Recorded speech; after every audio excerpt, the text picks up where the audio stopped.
Third case एक बार मेरे को देखना पड़ेगा। वैसे पेपर में अगर आता है तो जो केस मैंने क्लास में बताया वही वाला बनाना पड़ेगा, ठीक है।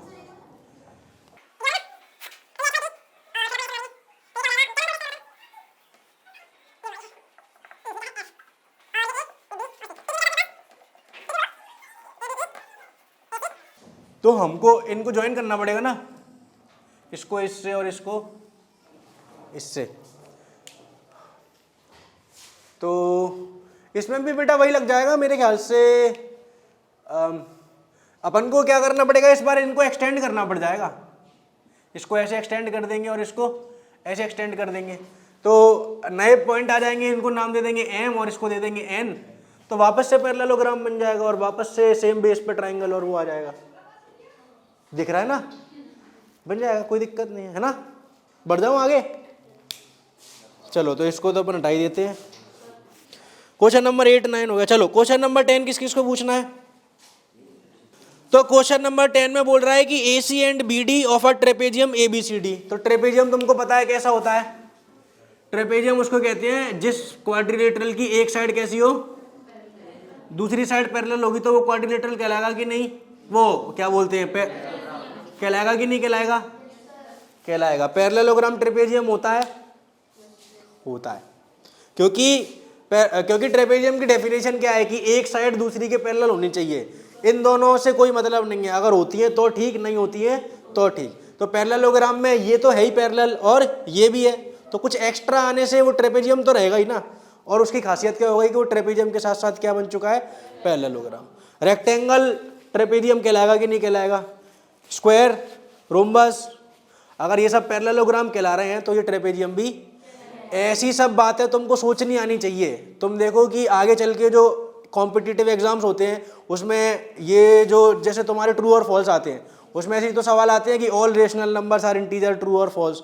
तो ये सब चीज़ें कोई कब सोच पाएगा, जब वो इन बातों को खुद से बैठ के सोचे कि कौन होगा कौन नहीं होगा। तो इस पे भी ऐसे सवाल आते हैं। मैंने अपने जो 8 चैप्टर का वीडियो बनाया है, तुमने अगर देखा होगा तो उसमें मैंने बताया, देखा है तुमने देखा है, तो उसमें मैंने बताया है, तो ये तुमको पता होना चाहिए, ठीक है। अब इसमें क्या बात कर रहा है वो कि AC और BD क्या है, डायगोनल है। तो AC और BD को हम डायगोनल बना लेंगे फटाफट से। ये AC और ये BD हो गया, और ये क्या है O। चलो फिगर बन गया है सवाल के अंदर। AB पैरेलल टू DC बोल रहा है, तो AB पैरेलल टू DC को शो कैसे करेंगे, ये पैरेलल टू ये है, हो गया। और क्या है अपने पास, TP में है AOD और BOC। सवाल सिंपल है बेटा, area of AOD should be equal to area of. अब तुम देखोगे AOD कौन सा है, ये वाला, और BOC कौन सा है। अब तुम देखो कि इसमें तुमने जो पढ़ा है तुम कैसे अप्लाई कर सकते हो। तो तुमको दिख रहा होगा कि तुम ये जो अगर इसको बेस ले लो और ये गिवन पैरेलल लाइंस है, तो कौन कौन से एरिया ऑफ ट्रायंगल बराबर होने चाहिए। किस किस को नहीं आया था ये सवाल, हाँ तू बता, कि अगर तूने इसको बेस ले लिया और ये दोनों तेरे को पैरेलल लाइन दिख रही हैं, तो इसकी मदद से तू थ्योरम लगा के कौन कौन से ट्रायंगल को बराबर कर पाएगा एरिया। इस वाले को और उसके ऊपर वाले को। हाँ नाम बता दे उनका। DOC और AOB। DOC और AOB। क्यों, कौन सी थ्योरम पढ़ी थी अपन ने, थ्योरम क्या थी जो इस दो पैरेलल, अगर इनका सेम बेस हो और दो पैरेलल लाइन के बीच में हो तो दोनों ट्रायंगलों का एरिया सेम है। अब जो तूने नाम लिए उसमें बेस सेम कहाँ था, DCA और DAB। और कौन कौन नहीं आया ये सवाल, तेरे को दिख रहे हैं दो ट्रायंगल, कौन कौन से लेने पड़ेंगे, DAB और, हाँ उनसे भी काम चल जाएगा। तो तुम्हारा मन है, तुम अगर सेम बेस में AB लेना चाह रहे हो तो तुम देखो सेम बेस अगर तुमने ले लिया कौन सा, AB, तो सेम पैरेलल लाइंस तो सबको दिख ही रही हैं, AB और DC। तो ट्रायंगल कौन सा हो गया, ट्रायंगल DAB और ट्रायंगल DAB और CAB। तुम बताओ ये वाला जो ट्रायंगल है और ये वाला जो ट्रायंगल है उनका एरिया कैसा हो जाएगा, सबको दिख रहा है, तो इनका एरिया मैं कैसा लिख देता हूं। हाँ बेटा ये बताइए, ये वाला कैसे लेगा, समझ में आ रहा है। हाँ ए बी, और तुम्हारा मन होता है तो तुम डीसी को भी बेस मान सकते हो। समझ में आया? अब तुम देखो कि तुमको इस वाले एरिया को इस वाले के बराबर करना है, बोलो आया ना। और ये पूरा कैसा है, तो आप क्या करोगे कि इन दोनों में से किसको माइनस कर दोगे, तो दोनों तरफ से अगर हमने ट्राइंगल एओबी माइनस कर दिया एरिया दोनों तरफ से, तो क्या इक्वेशन को कुछ दिक्कत आएगी? क्योंकि मैथ्स में अपन इक्वेशन को both side same thing plus same thing minus या फिर सेम थिंग मल्टीप्लाई या फिर सेम थिंग डिवाइड कर सकते हैं। तो डीएबी में से एओबी गया तो तुम देख लो क्या बनना है, डीओ, और यहां से एरिया ऑफ ट्राइंगल सीओ, और यही हमारा क्या है, तो क्या लिख देंगे हम, हैरी पॉटर। चलो आगे बढ़ जाऊं, क्वेश्चन नंबर 11। मतलब थ्योरी में तुम देख रहे हो ना, मैं लिखवाता नहीं हूं ना, मैं कराऊंगा थ्योरी। बुक के एग्जाम्पल देखा करो कि बुक के एग्जाम्पल में जो सवाल सॉल्व हो रहे हैं उनकी थ्योरी वो किस तरीके से लिखते हैं। इसके अलावा जो भी क्वेश्चन तुमको लग रहा है कि ये इंपॉर्टेंट है तो उसकी थ्योरी घर पे जाके नेट पे से सर्च करके देख लेना। ये सब तुम्हारे काम है, टीचर का काम क्या है कि तुमको समझ में आना चाहिए। ठीक है, क्वेश्चन नंबर 11 किसको आ गया? तो चलो क्वेश्चन नंबर 11 में बोल रहा है कि A B C D is a pentagon. तो पेंटागन क्या होता है? पेंटा माने 5 और गोन माने साइड। कहाँ गया? ए बी सी डी दिख गया। और बोल रहा है कि B is parallel to a line through B, तो B से एक लाइन पैरेलल गई है AC के और वो मीट कर रही है, ठीक है। तो ACB और ये सब बताना। चलो सबसे पहले हम फिगर बना लेंगे।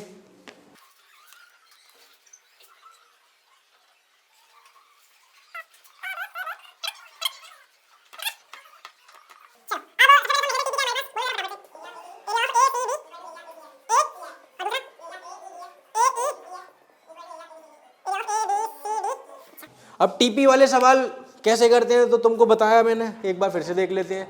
बोल रहा है ACB का ACF के बराबर, और गिवन क्या है सवाल में, बोल रहा है कि ये जो लाइन है वो इसके कैसी है, पैरेलल है। समझ में आता है? अब बोल रहा है ACB, तो तुमको दिख रहा होगा ACB कौन सा है, और ACF तुमको दिख रहा होगा। अच्छा पहला पार्ट किस किस को आ गया, पहला पार्ट किस किस को पूछना है? हाँ बेटा, अगर आपने इससे पिछले वाला सवाल कर लिया था तो आप बताओ इस वाले सवाल में कुछ भी दिक्कत नहीं है। आपको क्या बोल रहा है, ACB और ACF। तुम नाम देखो, तुमको नाम में ही सेम बेस दिख रहा है कि नहीं दिख रहा? इसमें भी AC आ रहा है और इसमें भी, तो AC दिख गया, सेम बेस दिख गया। अब हमको एक और चीज क्या चाहिए, सेम पैरेलल, वो दिख रही है कि नहीं दिख रही? तो बताओ इसमें कुछ बताने लायक हुआ? हम क्या लिख देंगे डायरेक्ट, कौन सी थ्योरम लग रही है, बाय थ्योरम नंबर 9.2, ट्राइंगल वाली 9.2 है। तो ये क्या हो गया, हैंस प्रूव्ड। कोई दिक्कत है पहले पार्ट में? पक्का देखना आना चाहिए, तो वो हम सीख चुके हैं। ठीक है, अब सेकंड पार्ट की बात कर रहा है, तो सेकंड पार्ट में तुम देखो AEDF तुमको दिख रहा है, दिख रहा है। कौन सा पार्ट हो गया, AEDF ये वाला पूरा, और ABCDE, ABCDE। अच्छा अब जैसे तुमको ये दिख रहा है तो तुमको एक चीज समझ में आ रही होगी कि ये वाला जो एरिया है जिसको मैं शेड कर रहा हूँ, ये वाला जो एरिया है वो दोनों में कैसा आ रहा है, कॉमन आ रहा है। ठीक है, तो इसको मैं अभी के लिए क्या कर दे देता हूँ, कुछ नाम दे देता हूँ। तो इस एरिया को हम मान लेते हैं X। ठीक है, तो अगर AEDF की बात करो तो AEDF का एरिया कितना आ रहा है, AEDF को हम लिख सकते हैं X plus area of triangle ACF। बोलो इसमें किसी को कोई दिक्कत है? ये हमारा क्या बन चुका है, LHS। बोलो है ना। और RHS में अगर इसी तरीके से लिखेंगे तो ABCDE, तो ABCD कितना आ रहा है बेटा, X plus area of triangle AB। समझ में आ रहा है? अब अगर हमको इन दोनों को क्या करना है, बराबर करना है, तो इन वाले भाई साहब को इन वाले भाई साहब के कैसा होना पड़ेगा, इक्वल होना पड़ेगा ना। और तुम देखो क्या ये इक्वल है, जो कि हम पार्ट 1 में, तो दिस प्लस दिस और दिस प्लस दिस कैसा हो जाएगा, तो LHS बराबर, तो फिर अपन क्या लिख देंगे, हैरी पॉटर, HP। चल अरे यार जस्ट किडिंग। क्वेश्चन नंबर 11 हो चुका है। क्वेश्चन नंबर 11 तुम्हारे सामने है, कुछ पूछना हो एक बार और देख लो, मिटा दूं? क्वेश्चन नंबर 12 में तो मुझे लग रहा है कि काफ़ी लोगों को दिक्कत आई होगी। ये वही सवाल है जो मैंने 9.2 के समय में बोला था, पर वो मेरे को कन्फ्यूज़न हो गया था। किसी को आया है? हाँ हाँ, वो कोई दिक्कत नहीं। किसी को आया है? अच्छा, एक बार क्वेश्चन पढ़ के देखो वापस से, जब तक मैं ये मिटा रहा हूँ, और तुम सोच के देखो कि क्या ऐसा क्वेश्चन, क्या ऐसी जो सिचुएशन है वो रियल लाइफ में हो सकती है कि नहीं। तुम सोच के देखो। LIEU, सुन लो, LIEU इसका मतलब होता है इन रिटर्न, मतलब बदले में। इन लियू का मतलब होता है बदले में। जैसे उसने क्या बोला है कि मेरे को बदले में ट्रायंगुलर प्लॉट चाहिए, तो लियू का मतलब पता होना चाहिए। और इस सवाल को करने के लिए अंग्रेजी समझना भी आना चाहिए। ऐसा नहीं है कि सिर्फ गणित आती है तो ये सवाल हो जाएगा। हाँ चलो, सवाल पढ़ लिया सबने? सवाल किस किस को समझ में आ गया? आगे समझ में? सवाल में क्या बोल रहा है कि विलेज का एक इतवारी है, होगा कोई भी। हाँ, जैसे वो होते हैं ना, क्या बोलते हैं अपने यहाँ, वो उसको क्या बोलते हैं यार, पी से बोलते हैं ना, पटवारी। हाँ पटवारी। ऐसे ही इतवारी टाइप का कुछ होता होगा। अब तो कुल मिला के उससे अपन को कोई मतलब नहीं है। इतवारी हो, चाहे वो सलमान खान हो, चाहे कोई भी हो, तुमको क्या मानना है कि कोई है? आगे बढ़े। कोई है तो उसके पास क्या है? क्वाड्रिलेटरल में जमीन है। और मैंने तुमको 50 बार बता चुका है कि अगर क्वाड्रिलेटरल है तो क्वाड्रिलेटरल ही बनाएंगे। तो मैं ऐसा नहीं बोल सकते कि पैरेललोग्राम भी तो क्वाड्रिलेटरल होता है तो हम पैरेललोग्राम ही बना देते। उसने अगर क्वाड्रिलेटरल बोला है तो तुम इसमें कुछ भी स्पेशल केस नहीं ले सकते हो। समझ में आ गई? तो तुम देख रहे हो जो मैंने फिगर बनाया है उसमें ना तो कोई किसी के पैरेलल है, ना कोई किसी के बराबर है, ना किसी के एंगल फेंगल कुछ भी बराबर नहीं है। इसका मतलब ये सिर्फ क्या है? क्वाड्रिलेटरल है। ये बात समझ में आ रही है? आगे क्या बोल रहा है कि जो विलेज का इतवारी है उसकी जो क्वाड्रिलेटरल का प्लॉट है उसमें सरकार जो है वो क्या चाहती है कि उसका एक कोना ले ले और उसमें वो कुछ भी बनवाना चाह रही है। हमको उससे कोई मतलब नहीं है। हमको क्या पता करना है कि अच्छा वो कोई एक कोना लेना चाह रही है तो हमको सवाल में एक कोना उसको देना पड़ेगा। और एक कोना देने के बाद जो इतवारी है उसने क्या बोला है कि तुमको कोना लेना है ले लो, पर मेरे को तुमको इसके बदले में कुछ देना पड़ेगा। तो मेरे को क्या चाहिए कि तुम मेरा जो कोना ले लोगे उसके बदले में मेरे को जो तुम जगह दोगे तो मेरा जो बचा हुआ प्लॉट है वो कैसा हो जाना चाहिए? ट्रायंगुलर। सवाल समझ में आया? मैं फिर से समझा रहा हूँ। अभी जो मैंने बोला वो थोड़ा बहुत समझा? क्या बोला? मैं शॉर्ट में समझा देता हूँ कि मेरी प्लॉट का कोना ले लो और मेरे को जो रिटर्न में मिलेगा वो मेरे प्लॉट के साथ में लगा होना चाहिए और मेरा जो प्लॉट है, जो बचा हुआ प्लॉट है, वो कैसा हो जाना चाहिए? ट्रायंगुलर। इतना सा सवाल है, समझ में आ रहा है? तो अब इस सवाल को हम ट्राई करते हैं। इसने बोला है कि BE पैरेलल बना दो AC के, तो मैं बना देता हूँ, कोई दिक्कत नहीं है। BE पैरेलल बन गई AC के। हाँ, ये भी होता हुआ दिख रहा है, थोड़ा सा ट्राई कर लेते हैं। A से E को ज्वाइन कर दो, कर दिया और इसको नाम दे दिया F।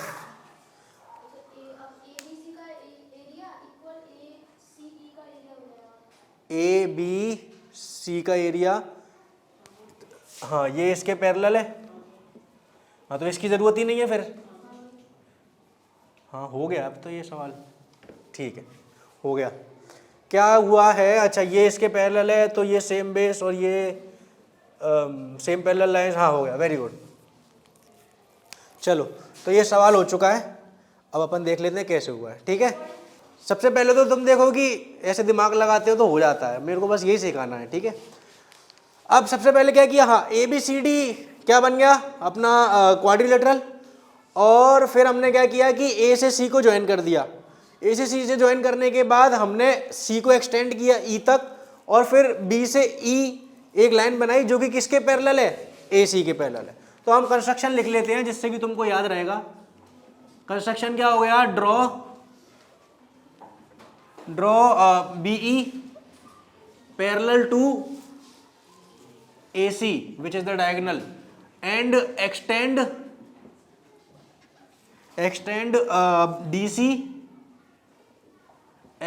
DC to E, ठीक है। पहले इस लाइन को पहले लिखेंगे और इस लाइन को बाद में लिखेंगे, ठीक है, वो एक ही बात है।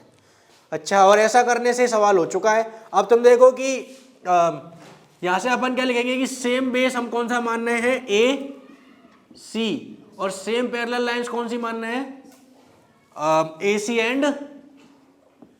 And B E.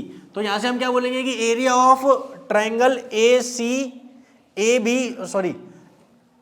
B C और ए सी ई, हाँ, area of triangle A B C is equal to area of triangle A C E, और दोनों में से कॉमन एरिया कौन सा वाला हटा देंगे, ये वाला हटा देंगे, तो माइनस कर देंगे दोनों में से area of A C F, इधर से भी area of A C F, तो क्या बचेगा, area of A B F बराबर area of C F E, और ये हम क्या कर देंगे, ये उसको दे देंगे और ये मिल जाएगा अपन को रिटर्न में। तो ये सवाल हो चुका है, देख लो एक बार, और किसको नहीं समझ में आ रहा मेरे से पूछ लेना, थोड़ा टफ सवाल है पर ऐसे सवाल करने में ही मजा आता है। देखो किस किस को आ गया समझ में, किस किस को नहीं आया अभी भी, हाँ, जो जिसको नहीं आया उसको क्या नहीं समझ में आया वो मेरे को बताए, मैं बात करता हूँ। बोलो कौन सा पार्ट समझ में नहीं आया, सेम बेस के बाद, सेम बेस देखिए, अच्छा हमको करना क्या था वो समझ में आ रहा है। सबसे पहले तुम देखो कि हमको उसको ये वाली जमीन दे देनी है और ये वाली ले लेनी है, ये दे के ये लेंगे, तो ये तुम देखो कि उसका ट्रायंगल कौन सा बन गया, ए ई डी, तो सवाल जो है वो इस तरीके से खत्म हो जाएगा। अब उसको करने के लिए हमको क्या करना पड़ेगा, हमको चेक करना पड़ेगा कि जो दे रहे हैं और जो मिल रही है वो अगर बराबर कर दी तो सवाल खत्म है। तो इसके लिए हमने क्या किया, कंस्ट्रक्शन किया। कंस्ट्रक्शन करने के बाद सेम बेस तुमको दिख रहा है कौन सा है, A C, same parallel line दिख रही है A C and B E, और ऐसा करते से ही तुमको दिख गया कि area of triangle A B C जो कि सेम बेस ए सी पे है, और area of triangle A C E जो कि सेम बेस ए सी पे है, ये दोनों एरिया कैसे होने चाहिए, बराबर, क्योंकि ये सेम पैरेलल लाइंस के बीच में लाई कर रहे हैं। और दोनों में से अगर हम ये जो शेडेड रीजन है यानी कि ए सी एफ माइनस कर देंगे तो जो एरिया बचेगा वो कौन सा बचेगा, ए बी एफ बचेगा ऊपर और सी एफ ई बचेगा नीचे। और इन दोनों में से सेम चीज माइनस करने से क्या हम इस वाले पे पहुंच जाएंगे, और यही हमको प्रूफ करना था। तो ये वाली दे दी और ये वाली ले ली, सवाल खत्म हो गया। समझ में आ रहा है? तो फिर आगे बढ़ा जाए। क्वेश्चन नंबर 12 अगर हो गया है तो क्वेश्चन नंबर 13 की बात करते हैं। A B C D is a trapezium with A B parallel to D C. तो सबसे पहले हम क्या बना लेते हैं, फिगर बड़ा। मैथ्स में जब भी तुम सॉल्व कर रहे हो मैथ्स, तो फिगर हमेशा बड़े बनाया करो जिससे कि तुमको एक्चुअली में दिखे कि उसमें करना क्या है। तुम देखो बड़ा फिगर बनाने से चीज़ें काफ़ी आसान हो जाती हैं। तो ये हमारे पास ए सी बन जाएगा, ये ए बी सी डी ये इसके पैरेलल है। तो इसने क्या बोला है कि एक लाइन है जो कि एक्स वाई से निकलती हुई जा रही है और वो ए सी के कैसी है, पैरेलल, ये एक्स है और ये वाई है। तो ये इसके पैरेलल है, ये हमको गिवन है, और ये इसके पैरेलल है, ये भी हमको गिवन है। और टीपी में क्या है जल्दी से बोल देना, A D X is equal to area of A C Y, A D X. अब बेटा तुम देखो कि ए डी एक्स तुमको दिख रहा है क्या, ए डी एक्स दिख रहा है क्या, नहीं दिख रहा, पहले उसको बनाना पड़ेगा। तो इसलिए हमने क्या किया, एक्स से डी को ज्वाइन कर दिया। समझ में आ गया? इसी तरीके से तुम बताओ ए सी वाई तुमको दिख रहा है क्या, नहीं दिख रहा, तो उसको हमको ज्वाइन करना पड़ेगा। तो ए सी वाई जो होगा वो कुछ इस तरीके से बनेगा। अब बताओ, ये सवाल तुमसे हो जाएगा, ट्राइंगल कौन कौन से तुमको दिख रहे हैं, ए डी एक्स दिख रहा है, ए सी वाई दिख रहा है। अच्छा, अब इनको बराबर करने के लिए तुम देख रहे हो किसका इस्तेमाल करना पड़ेगा, अभी अपन समझ लेते हैं। देखो कई बार सवाल क्या होता है, कई बार सवाल ना तुम इसको डायरेक्टली इसके इक्वल नहीं कर पाओगे, तो क्या करोगे, इसको किसी के बराबर करोगे और इसको किसी के बराबर करोगे, फिर इन दोनों को आपस में बराबर कर दोगे, तो ये सवाल हो जाएगा। ठीक है, तो ये कुछ ऐसा ही सवाल है। अब तुम देखो ए डी एक्स और ए सी वाई में डायरेक्ट रिलेशन नहीं दिख रहा, पर घुमा फिरा के हम कर लेंगे। तो तुम बताओ सबसे पहले ए डी एक्स को तुम किसके बराबर कर सकते हो ट्राइंगल में, ए एक्स। तो मैं लिख दूं यहां पे direct, area of A D X is equal to area of A X by theorem भाई थ्योरम 9 पॉइंट दिख रहा है, सेम पैरेलल लाइंस दिख रही होंगी और सेम बेस कौन सा है, ए एक्स, और same parallel lines A B और डी सी। समझ में आ गया। अब तुम देखो कि इसको यानी कि ए एक्स सी को किसके बराबर कर पाओगे, बस इस बार बेस दूसरा लेना पड़ेगा, क्योंकि उसने हमको ये लाइन इसके पैरेलल दी है तो वो किसी कारण से दी है। याद करो क्या बोला था, जो भी गिवन होगा उसका कुछ कारण होगा। तो अगर तुमको ए एक्स सी को बराबर करना दूसरे ट्रायंगल के, तो सेम बेस और सेम पैरेलल लाइंस कौन सी दिख रही हैं और कौन सा करोगे, ए सी एक्स को तुम कर दोगे ए सी वाई के, कर दोगे कि नहीं। तो ये भी भाई साहब किसके बराबर आ गए, ए सी, ये भाई साहब जो हैं वो डायरेक्ट किसके बराबर आ गए, ए सी। तो ये इसके बराबर है और ये खुद इसके बराबर है, तो ये आपस में, समझ में आया। तो घुमा के सवाल हो गया, एक बार देख लो अच्छे से, आ गया समझ में। चलो क्वेश्चन नंबर कौन सा है ये, क्वेश्चन नंबर 14 किसको पूछना है, 14 किसको पूछना है, A P parallel to B Q. ये तो लुल्लू पुल्लू से भी लुल्लू पुल्लू है। 15 पूछना है, किससे हो गया। चलो 15 में क्या बोल रहा है, A C and B D of a quadrilateral A B C D intersect at O in such a way that prove that A B C D is a trapezium. अच्छा इस बार हमको वो नहीं दिया है, क्या बोलते हैं, क्वाड्रिलेटरल दिया है, तो अपन क्या बोल लेंगे, मान लो। अच्छा अब मान लो जिस सवाल में हमको प्रूफ क्या करना है, इधर सुनो, जैसे कई बार क्या रहता है कि प्रूफ करो कि ये पैरेललोग्राम है, इसका मतलब वो है तो पैरेललोग्राम, अब हमको प्रूफ करना है, वो अलग बात है। तो हम फिगर किसका बनाएंगे, पैरेललोग्राम का। अब इसमें ट्रेपेजियम प्रूव करना है तो हम फिगर किसका बनाएंगे, ऐसा जरूरी है क्या, नहीं, पर हमको अगर पता है कि वो ट्रेपेजियम बनना ही है एंड में, तो बना लो, जिससे कि तुमको चीजें दिखने लगेंगी। समझ में आ रहा है। तो क्या बोल रहा है वो, ए बी सी डी क्या है, एक ट्रेपेजियम है, और क्या बोल रहा है कि आपने सी से ओ इसको ज्वाइन कर दिया है और ये ओ है। गिवन क्या है हमारे पास, जल्दी से बोलो,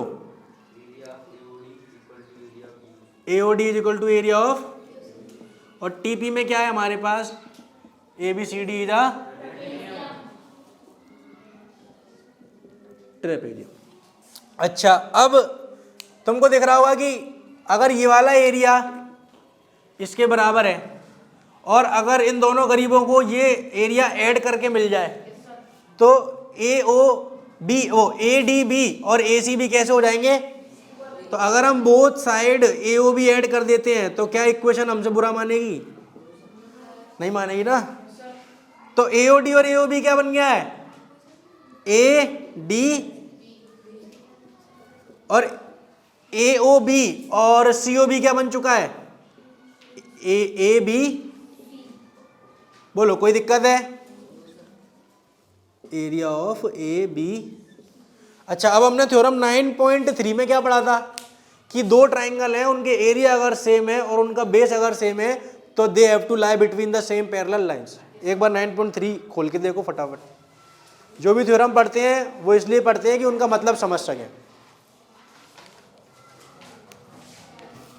क्या लिखा है, जल्दी से पढ़ो।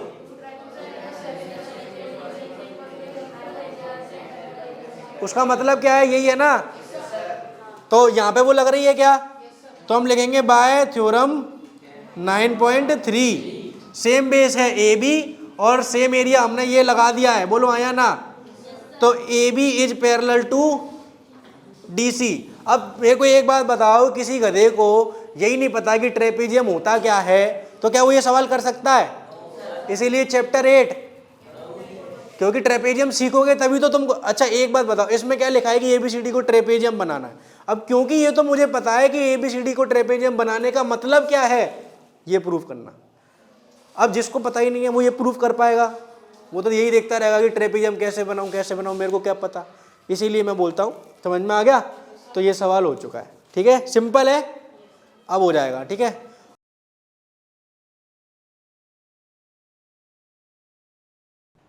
तो वीडियो कैसा लगा आप कमेंट करके जरूर बताना। अगर आपको वीडियो से कुछ सीखने मिला है और आपको वीडियो पसंद आया है तो आप वीडियो को लाइक कर दीजिए और इसी तरीके के वीडियोस देखने के लिए चैनल को सब्सक्राइब कर दीजिए। अगर आप कुछ बात करना चाहते हैं या फिर आपके कोई डाउट है तो आप मुझे इंस्टाग्राम पर फॉलो कर सकते हैं, लिंक डिस्क्रिप्शन में आ रही होगी। तो आज के वीडियो के लिए इतना ही, अब हम मिलेंगे अगले वीडियो में, जब तक के लिए बाय बाय।